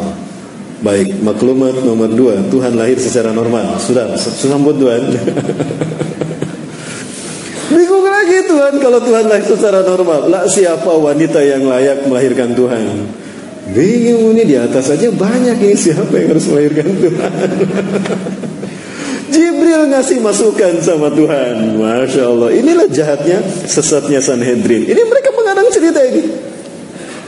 Tuhan, boleh saya interupsi ngasih masukan? Oh, apa itu Jibril? Gini Tuhan, Engkau pernah mengutus saya ke Bethlehem, ke Nazaret.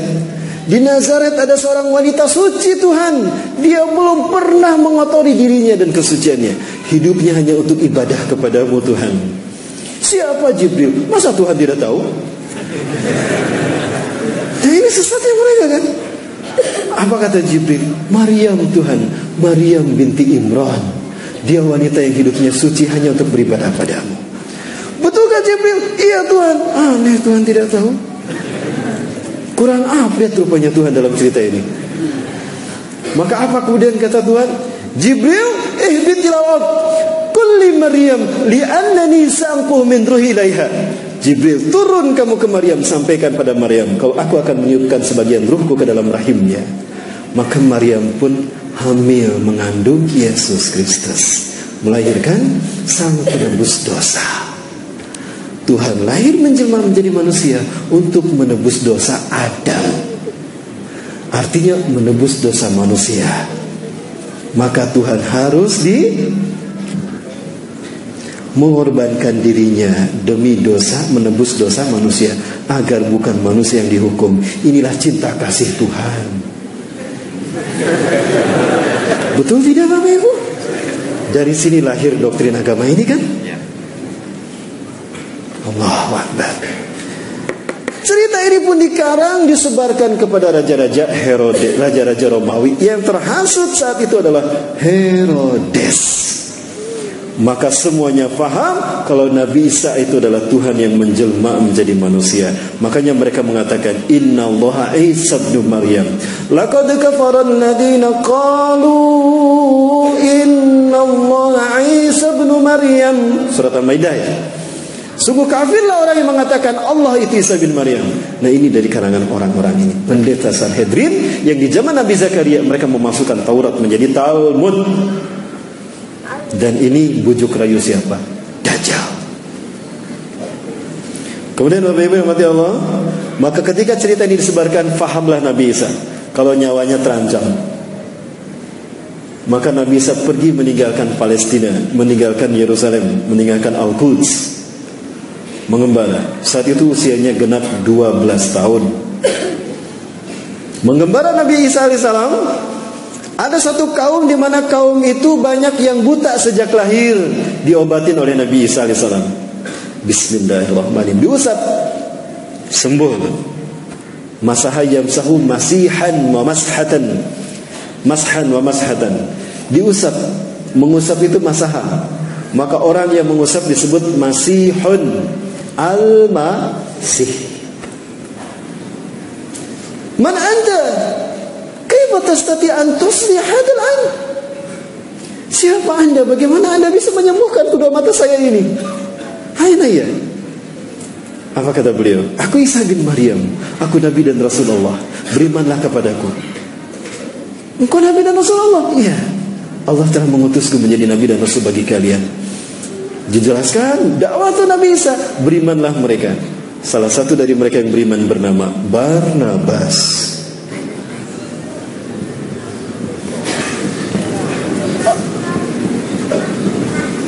Barnabas mengembara lagi.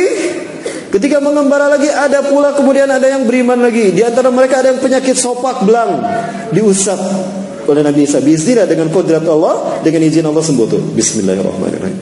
Masaha yamsahu, diusap, sembuh. Siapa Anda? Kenapa Anda bisa menyembuhkan? Demi Tuhan, bukan manusia yang bisa menyembuhkan ini. Aku manusia, aku Isa bin Maryam. Hati-hati, aku Isa bin Maryam, Nabi dan Rasul kalian. Dakwah mereka, didakwahi mereka sama Nabi Isa. Berimanlah mereka. Salah satu di antara mereka bernama Yakobus. Terus berdakwah tuh kemana-mana. Di antara mereka beriman semua.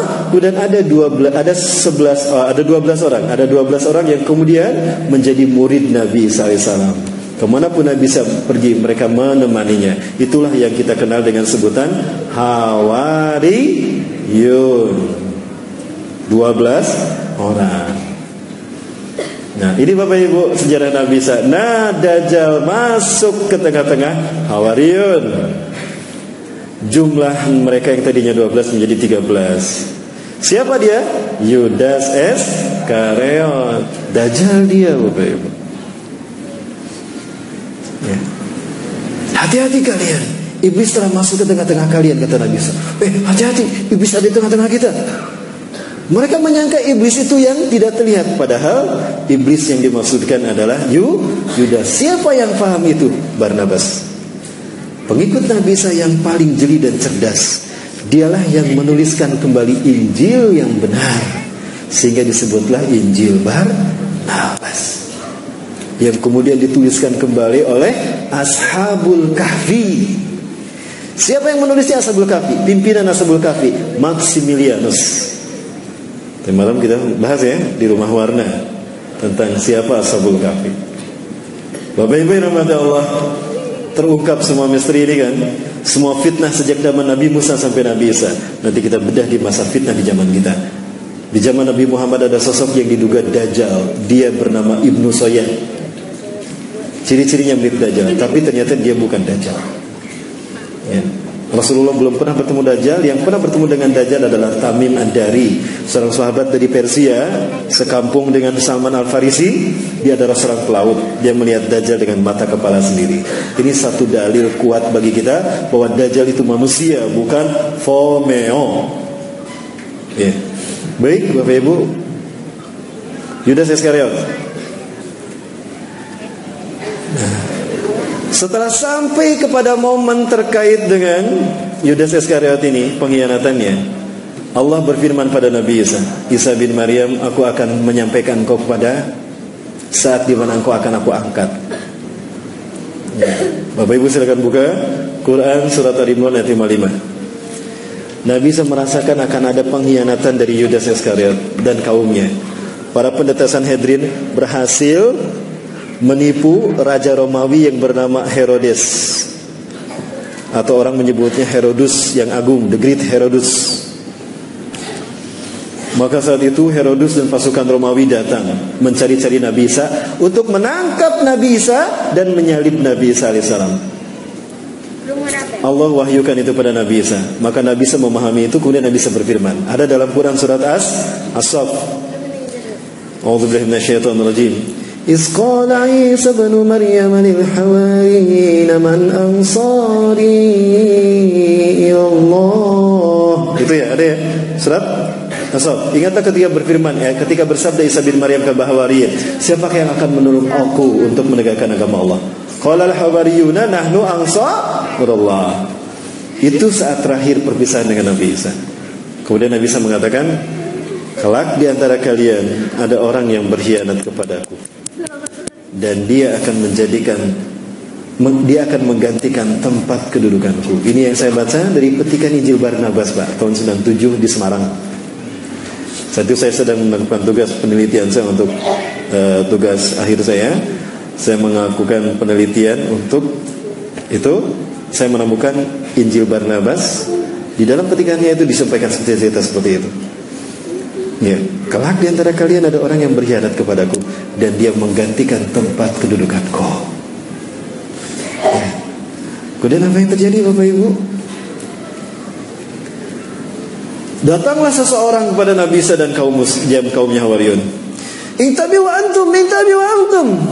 Bersembunyilah kalian. Wa anta ya Masih Nabi Allah. Anda juga Nabi Allah. Anda harus bersembunyi. Kenapa? Sesungguhnya Herodis dan tentaranya Romawi dan juga para pendeta Sanhedrin sekarang datang untuk menyangkap Anda dan menyalib Anda, Tuanku. Maka Nabi Isa kemudian memerintahkan kaumnya bersembunyi, termasuk Nabi Isa pun bersembunyi. Bersembunyilah semuanya. Ya, di semak belukar. Ya, ada satu pohon juga yang biasa digunakan Nabi Isa untuk beristirahat. Ya, bersembunyi di situ. Nah, Herodus bilang, aku tahu kalian bersembunyi di sekitar sini. Begini saja, kata Herodus, aku tawarkan dengan bijaksana. Siapa di antara kalian yang mau memberitahukan di mana Al-Masih bersembunyi? Aku tidak akan menangkap kalian. Yang aku butuhkan Al-Masih. Siapa di antara kalian yang mau memberitahukan kepadaku di mana Al-Masih bersembunyi? Aku akan berikan dia sepertiga harta kerajaan Pontius Pilatus atau harta kerajaan Herodus, dan aku akan mengangkatnya sebagai patih kerajaanku. Yudas Iskariot, Dajjal. Aku butuh kekuasaan untuk mempengaruhi manusia, dan aku butuh harta untuk keliling dunia. Kalau gitu aku saja yang memberitakan. Pucuk dicinta ulam tiba, kata dia. Keluarlah dia berbicara kepada Herodus, ya, berbicara kepada siapa? Herodus, raja Romawi. Aku tahu di mana Al-Masih bersembunyi. Ikuti aku. Ketika dia akan masuk ke tempat Nabi Isa bersembunyi, di situ Allah berfirman kepada Nabi Isa. Quran surat Ali Imran ayat 55. Nah, coba saya ingin partisipasi dari para sekalian. Ada Quran surat Ali Imran ayat 55? Ya. Allah berfirman, gimana Mas? Coba Mas punten Mas. Amin. Untuk membuktikan kalau ini benar. Ingatlah ketika Allah berfirman, wahai Isa, aku mengambilmu dan mengangkatmu kepadaku, serta menyucikanmu dari orang-orang kafir, dan menjadikan orang-orang yang mengikutimu di atas orang-orang yang kafir hingga hari kiamat. Kemudian kepadaku kau kembali, lalu aku beri keputusan tentang apa yang kamu perselisihkan. Awalnya Mas bisa diulang lagi? Ingatlah ketika Allah berfirman, kemudian, wahai Isa, aku mengambilmu dan mengangkatmu kepada. Oh, kalimatnya mengambil. Ya. Ada lagi coba terjemahan yang lain? Dan ada Mas? Bosan? Ada? Sama, mengambil juga. Mengambil. Ada beda? Oke, coba Mas Kunten.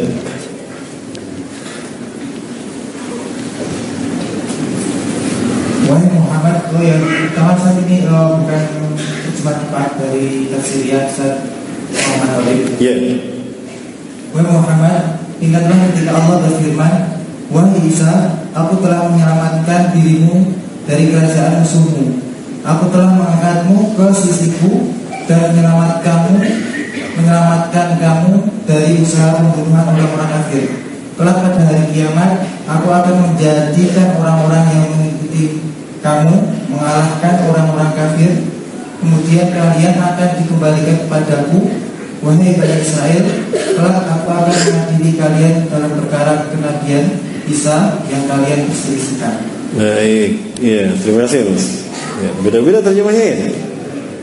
Beda dengan di Bandung nih. Ternyata Jogja kayak gini terjemahnya. Ada lagi yang beda? Coba kita lihat ayatnya. Iz qala Allahu ya Isa. Iz qala, ingatlah ketika berfirman. Ingatlah Muhammad qala ketika berfirman. Siapa? Allah. Ya Isa, hai Isa, ini mutawaffika. Kalimat mutawaffika, wafat itu bukan berarti mati. Sesungguhnya aku akan mewafatkan kau. Itu artinya bukan mematikan kau. Wafat tidak selamanya artinya mati. Di dalam surat Al-An'am ayat ke-60 Allah berfirman, a'udzubillahi minasyaitonir rajim. Wa huwal ladzi yatawaffakum bilail wa ya'lamu ma jarahtum fil nahar. Dialah Allah yang telah menidurkan engkau di waktu malam dan Allah mengetahui apa yang kalian lakukan di waktu siang. Artinya wafat ini bisa berarti tidur. Berarti Nabi Isa kalimat ini mutawaffika, sesungguhnya aku akan menidurkan kau Isa. Jadi Nabi Isa ditidurkan, tidak dimatikan. Wa rafuka ilayya, dan aku akan mengangkatmu ke sisiku. Artinya Nabi Isa diangkat dengan fisiknya. Wa mutahhiruka minal ladzina kafaru, dan aku akan membersihkan namamu dari orang-orang kafir. Yang bergelar Al-Masih itu bukan Dajjal, tapi Nabi Isa alaihi salam. Allah tunjukkan nanti, makanya Allah turunkan siapa sesungguhnya yang bergelar Al-Masih dan siapa sebetulnya menebar fitnah atas nama Isa bin Maryam. Maka Nabi Isa diturunkan untuk membunuh Dajjal. Di mana Nabi Isa akan membunuh Dajjal? Di Aleppo, Suriah, Damaskus, di Masjid Umawi, masjid yang bermenara putih. Saat itu kaum muslimin akan melaksanakan salat subuh berjamaah. Ketika itu qomat sudah dikumandangkan. Wa imamukum al-Mahdi, imam kalian al-Mahdi, kata Rasulullah. Ini ada dalam Syarah Sahih Muslim, Syarah Syekh An-Nawawi. Ya, kata Imam Mahdi, "Stawu sufufakum tarasu'ata dulu. Luruskan dan dapatkan saf kalian." Ketika sedang meluruskan saf, maka fanazala Isa bin Maryam. Turunlah Isa bin Maryam. Memegang sayap dua malaikat ala janahain malakain. Apabila melihat ke bawah bersatuan air tanda beliau telah berwudu. Apabila melihat ke atas beliau menjatuhkan sesuatu mirip mutiara. Ya, itu Bapak sekalian. Ya. Kemudian maka ketika Yudas masuk, Nabi Isa ada tidak di sini? Tidak ada, karena Nabi Isa sudah diangkat Allah ke langit. Al-Masih sudah diangkat ke langit. Tapi diangkatnya pelan. Maka ketika Yudas masuk, ditemukan gak Nabi Isa? Tidak ada. Nah, ketika dia di dalam, dia mengalami apa yang Allah bahas dalam Quran surat An-Nisa ayat 157. Tadi Ali Imran ayat 55 ya. Sekarang An-Nisa ayat 57.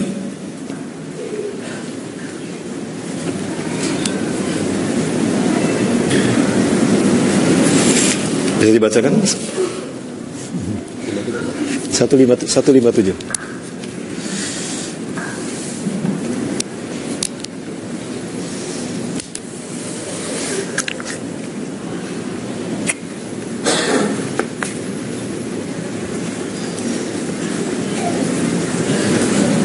Dan kami hukum juga karena ucapan mereka, sesungguhnya kami telah membunuh Al-Masih Isa putra Maryam, Rasul Allah.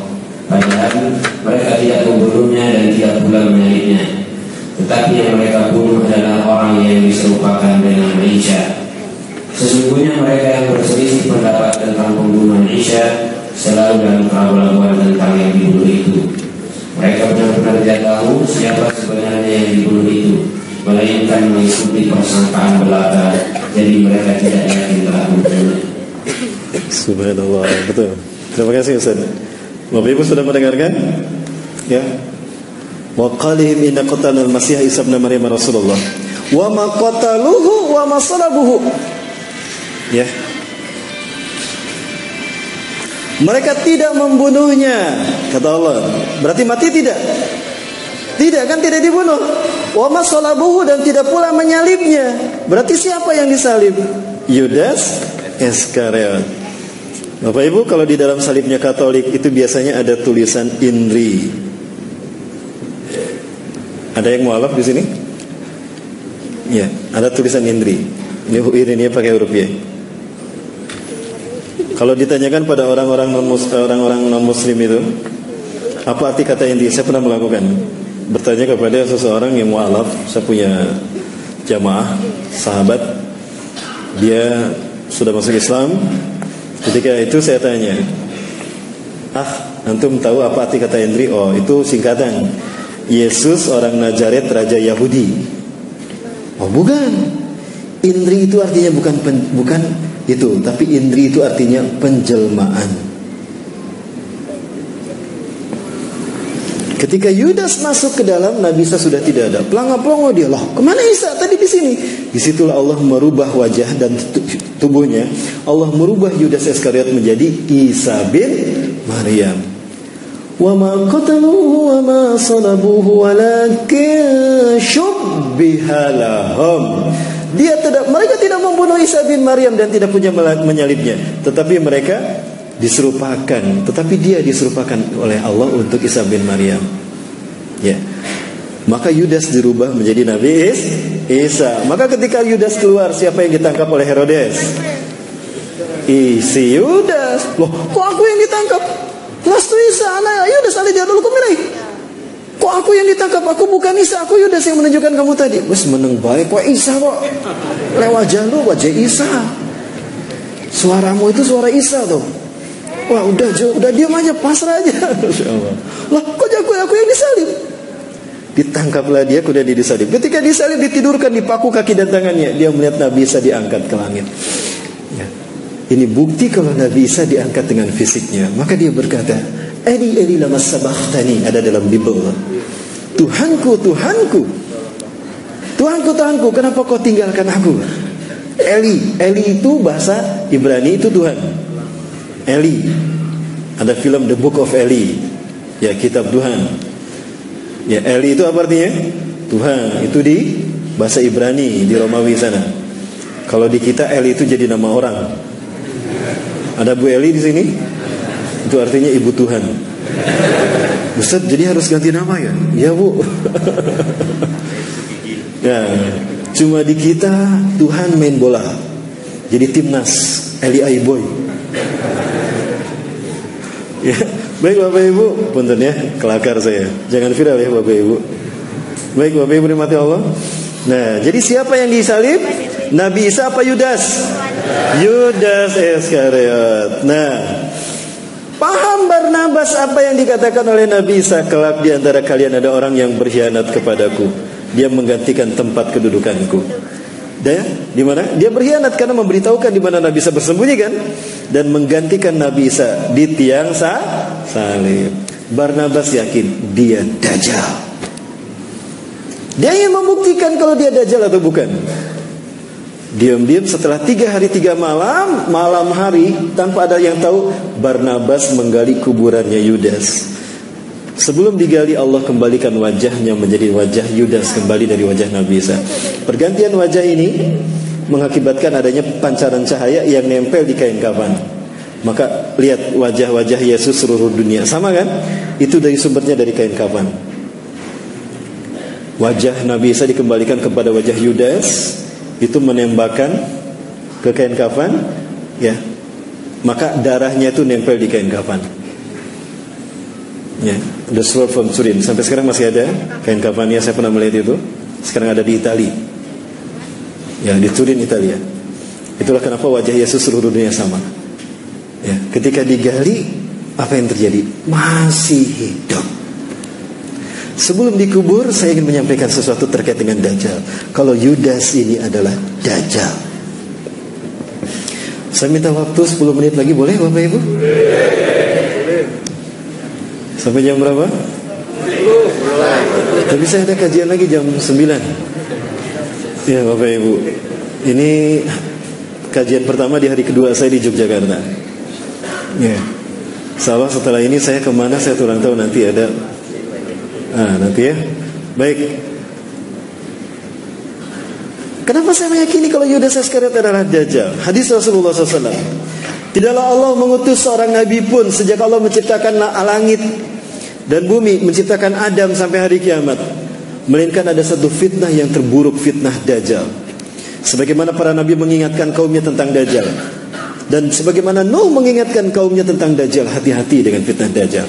Hari ini akan aku katakan kepada kalian, sa'aqulu lakum ma lam yaqulhu min qabl.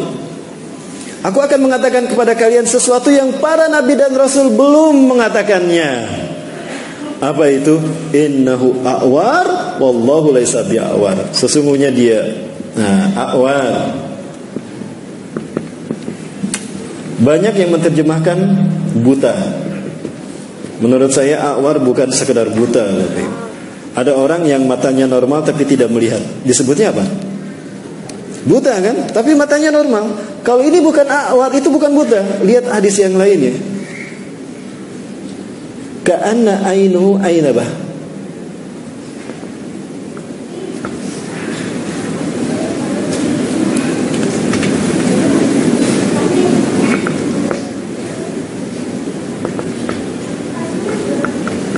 Seolah-olah matanya itu seperti anggur yang menonjol, hitam semua. Artinya pecah. Jadi bukan buta tapi pecah. Pertanyaannya, kenapa cuma Rasulullah yang memberitahukan kalau dia itu pecah sebelah mata kanannya?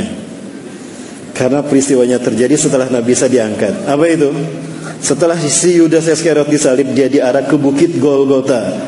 Bukitnya hilang. Ya, Mas boleh perlihatkan bukit Golgota, Wood? Ya, tadi kita lihat ada tengkorak kan? Nah, diarak dia ke bukit Golgota, bukit tengkorak.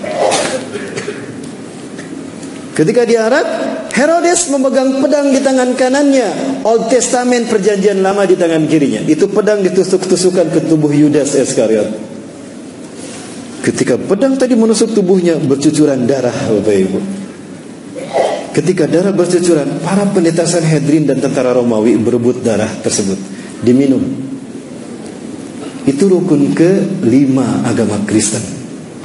Ekaristi Holy Water, rukun meminum air suci. Kenapa mereka meminum darah itu? Karena mereka meyakini kalau ada bagian tubuh Yesus bercampur dalam tubuh mereka, mereka tidak akan pernah masuk neraka. Mereka akan masuk surga. Jika ada tubuh Yesus bersatu dengan mereka, maka darah mereka diminum. Itu menjadi rukun ke-5 agama Kristen. Ekaristi Holy Water. Kalau Bapak Ibu masuk ke dalam gereja, ada patung Bunda Maria atau patung Yesus, di depannya ada seloki, ada air warna merah darah. Sekarang diganti, kayaknya diganti sama sirup marjan koko pandan. Lah biar bisa diminum. Lah kalau darah manusia, darah siapa? Boleh. Tapi nggak pakai botolnya ya, ketahuan nanti. Banyak pedang yang menusuk tubuhnya, dagingnya terkelupas, darah dagingnya diambil dimakan. Rukun ke-3 agama Kristen, Ekaristi Gusti Kudus. Selesai kebaktian, mereka berbaris untuk keluar. Pendeta pegang, pastor pegang nampan di depannya kan, bagi-bagi kue kecil. Haleluya,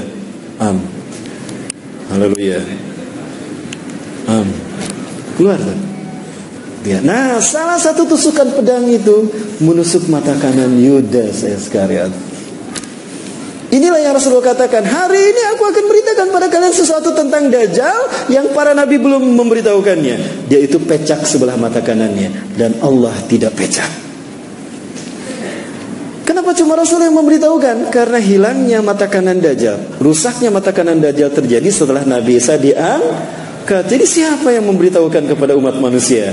Berikutnya Nabi Muhammad SAW. Jadi siapa yang disalib?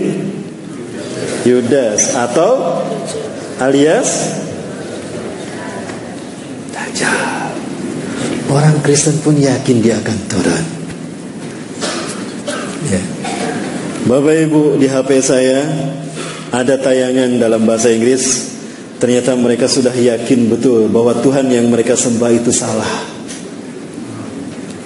bahwa Tuhan yang mereka sembah itu ternyata adalah dalam menurut umat Islam. Dan mereka yakin sebentar lagi Isa yang sesungguhnya, the truth, Al-Masih will come to kill this Antichrist. Itu kata mereka. Dan kapan itu terjadi Bapak Ibu? Baik, karena waktunya tidak cukup, saya langsung kepada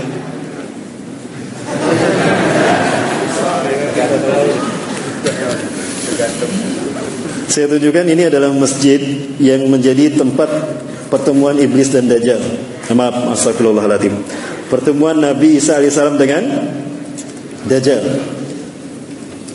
Rasulullah SAW menyebutkan saat itu kaum muslimin akan melaksanakan sholat subuh. Wa imamukum al-Mahdi, dan imam kalian adalah al-Mahdi.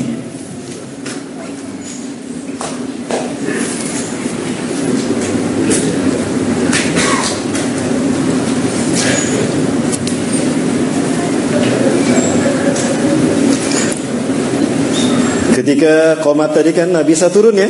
Nah, Nabi Isa turun. Di mana turunnya? Di masjid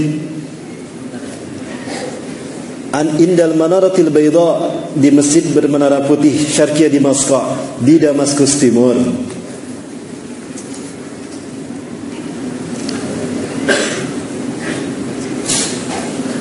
Ketika Nabi Isa turun, apa kata? Nah di sini Bapak Ibu. Nah ini ada tulisan Aleppo. Di sini nih masjidnya. Perbatasan dengan Turki. Kenapa yakin di Aleppo? Karena Damaskus Timur, Aleppo. Ya Damaskus Timur itu Aleppo. Dan cuma ada satu masjid yang bermenara putih, Masjid Umawi. Dan ini masjidnya. Ketika Nabi Isa turun, kata Imam Mahdi, "Ta'ali Nabi Allah, salilana." Mari Kanjeng Nabi, imami kami salat. Imam Mahdi mundur. Ternyata Nabi Isa tidak mau jadi imam salat. Didorong tuh Imam Mahdi oleh Nabi Isa. La taqaddam, hadhihi uqimat laks. Ya. Tuqimatu la hadhihi al-ummah, inna ba'dakum li ba'din umara. Tidak, qomat ini untuk Anda. Maju ke depan. Andalah imam mereka, karena sebagian dari kalian ada pemimpin dan sebagian lain. Inilah kemuliaan Allah berikan pada umat ini.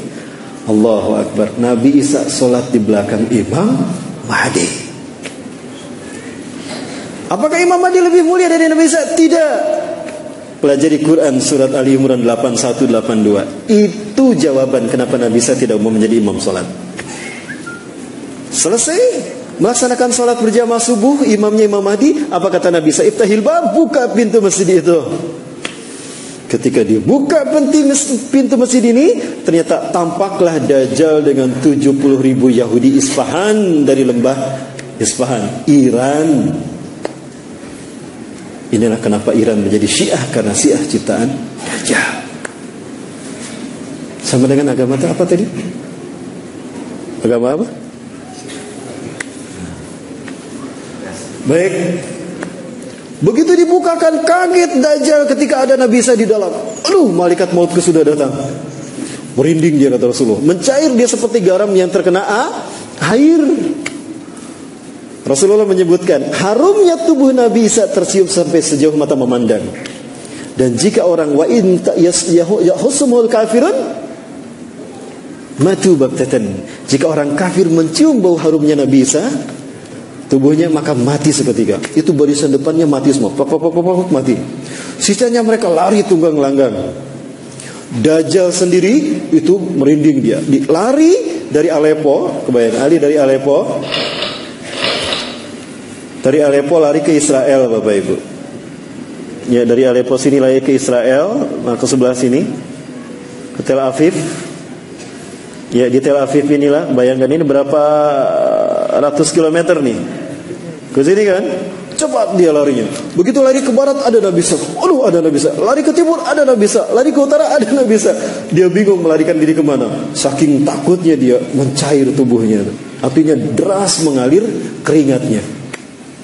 Maka dipintulutlah Nabi Isa menemukan Yudas Iskariot alias Dajjal.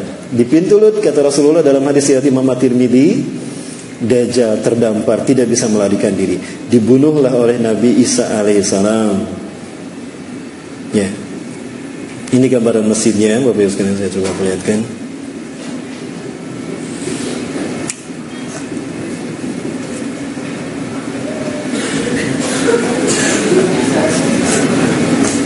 Masjid bermenara putihnya tadi sudah kita lihat ya Bapak Ibu. Nah, ini menara putihnya. Ini masjid yang tadi saya maksudkan dari berbagai sudut. Nah, ini menara putihnya. Nah, bisa turun di situ.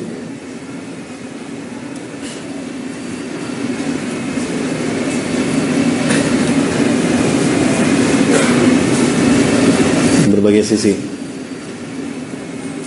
Ya, kemudian di pintu Lut lah dia terdampar. Di mana pintu Lut itu? Pintu Lut adalah tempat di mana Dajjal dibunuh Nabi Isa.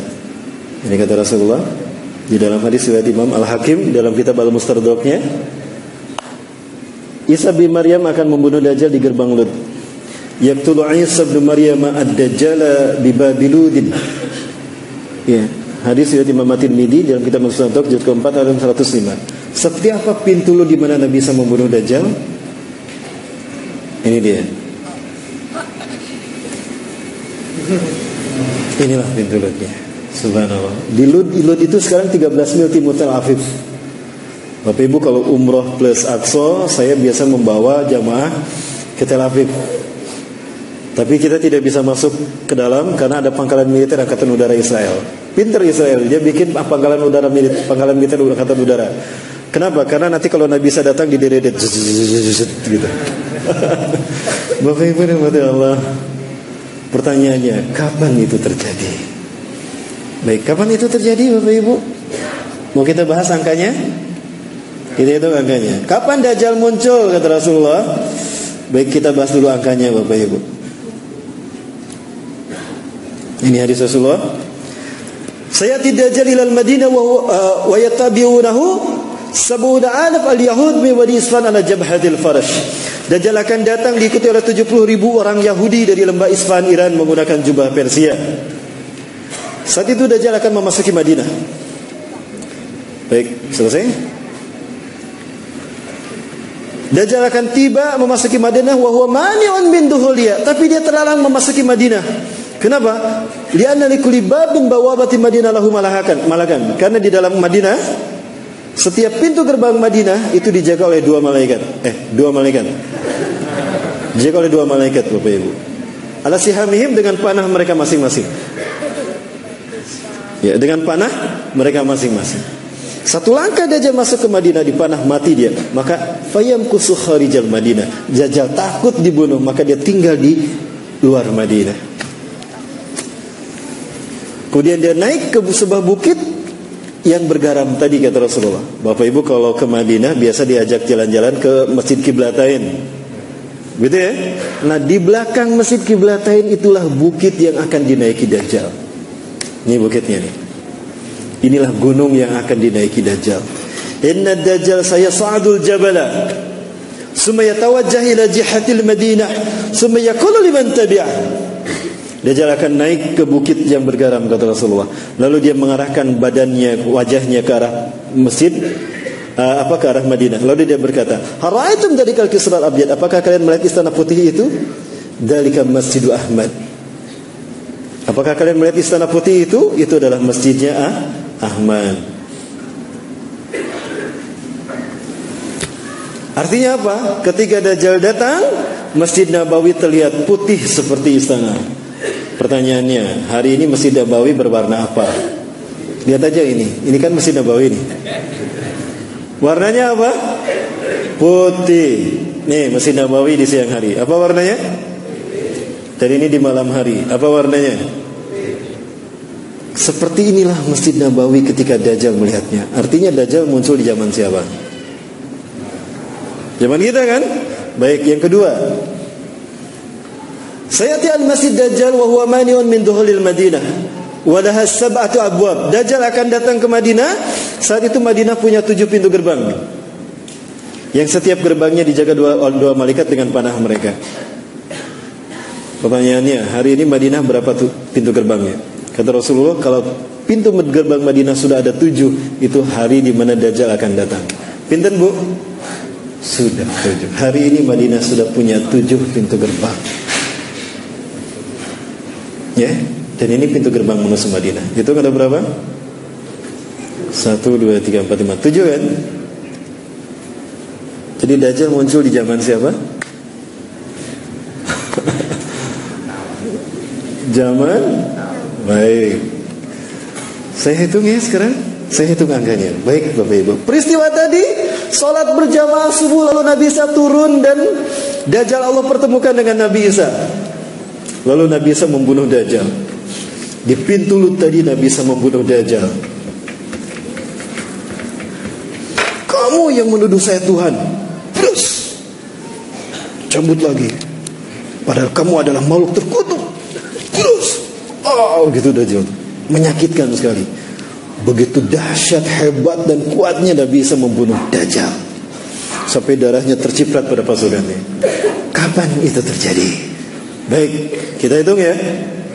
Hanya Allah yang tahu, tapi Rasulullah memberikan kisi-kisi pada kita. Ikutin. An Abi Hurairah, dari Abi Hurairah radhiyallahu an, semoga Allah meridhoinya.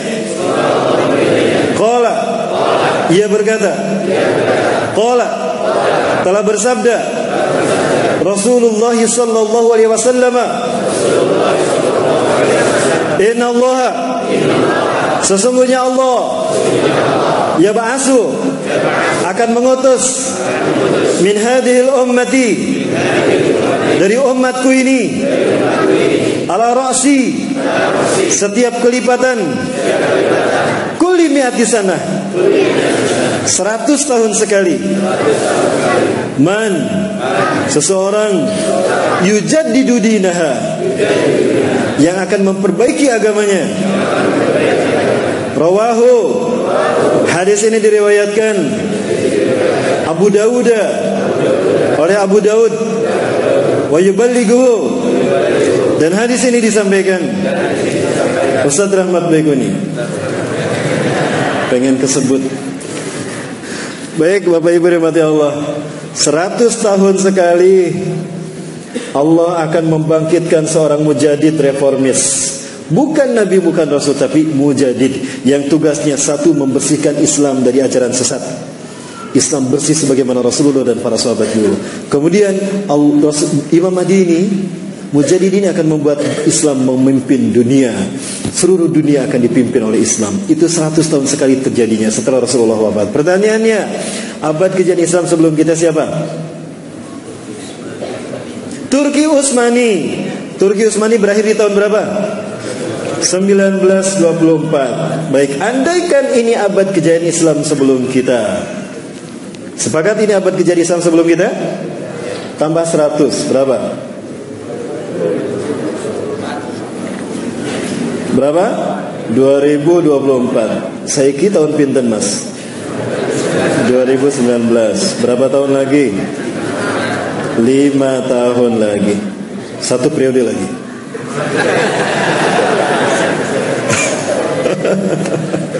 5 tahun lagi? Berarti ini adalah tahun tersulit bagi kita tinggal di muka bumi. Bapak Ibu sekalian, 5 tahun ini saya potong menjadi 3.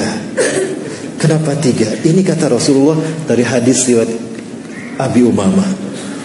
Betulkah 3 tahun lagi? Nantikan di episode yang akan datang. Tetap bersama saya di jam tayang berikut ini, bersama saya di tempat yang sama. Jika Allah menakdirkan kita ketemu lagi, kita bahas lagi ini Bapak Ibu. Ciri-ciri ini sudah ada di hadapan kita. Nanti saya perlihatkan ciri-cirinya kalau kita bertemu lagi. Mohon maaf, saya ada kajian lagi sekarang. Rupanya itu dulu yang dapat saya sampaikan. Lebih dan kurangnya mohon maaf. Inilah misteri tentang kemunculan Dajjal. Kita sudah tahu sekarang siapa Dajjal? Samiri di zaman Nabi Musa. Di zaman Nabi Isa bernama siapa? Yudas Iskariot. Jadi yang disalib itu siapa? Dan siapa Yudas itu? Makin yakin kan? Inilah fitnah yang selama ini harus diluruskan. Dan saya tidak melanjutkan ini kepada WTC. Sebetulnya bisa saya lanjutkan kepada WTC. Jadi WTC itu sebetulnya adalah ritual human sacrifices untuk the God who's waited, untuk Tuhan yang mereka tunggu-tunggu. Dan ini simbolnya ada di seluruh dunia. Apapun bangunan itu, termasuk tempat ibadah, gereja pun ada di seluruh dunia seperti itu. Barangkali itu dulu Bapak Ibu yang dapat saya sampaikan.